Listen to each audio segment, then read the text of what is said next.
Vai Lija, vai Mārtiņš, vai Samanta? Viens no viņiem trijiem. Mārtiņš Gruntē! Šovakar uz izbalsošanas līnijas pirmo reizi sēdēs divas meitenes, turklāt kādas efektīgā pasākuma rīkotāja Samanta un emocionālais virtuves gariņš Lija.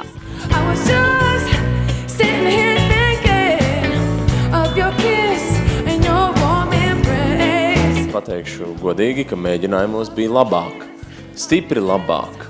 Ir mīļā jāguļ. Pietrūkst tas, ka tā balss ir cieta. Ja cilvēkam ir balss cieta, ko viņš var izdarīt? Lai cik tas nebūtu sāpīgi, lai cik tas nebūtu nežēlīgi, tas nav mums jāzina un mums par to jāstāsta. Zini, kā bija beigās? Es nobijos no tā, ka es nepaņemšu. Un es nepaņēmu, un vajadzēja ņemt. Jo tas pats, kad Mārtiņš teica, ka tu domā, ka tu nevarēsi pārlikt pāri tur ritenim, vai tu domā, ka tu nevarēsi pārlikt tā akai pāri. Tu nobīsties, un tu nevari, un tu iekrīt tajā akā. Es uzskatu, ka tam tā laikam bija jānotiek. Ne viss notiek bez iemesla. Tas man ir ļoti liels sitiens. Pa pēcpusī, ne, bet pa pieri.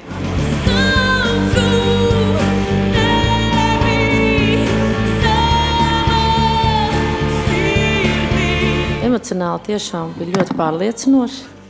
Man nepatīk, ka visu laiku tās šķībās notis, kas sevišķi augšās tur nāca laukā. Viennozīmīgi tu esi viena no spilgtākajiem dalībniekiem šovā. Turpina palikt spilgta, un gan jau vokāls arī pienāks klāt.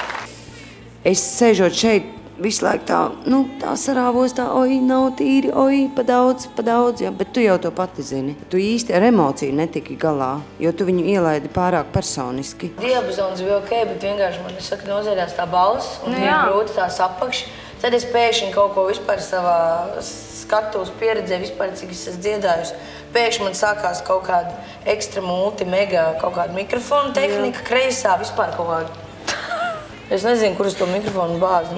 Pilnīgi fails. Man nekad ar to nav bijuši problēmas. Es biju domājis, ka tā sajūta ir trakāka.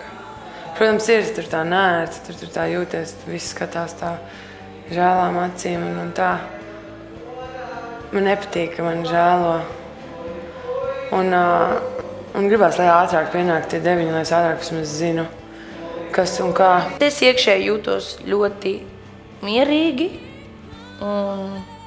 un es ātrāk gribu to vakaru.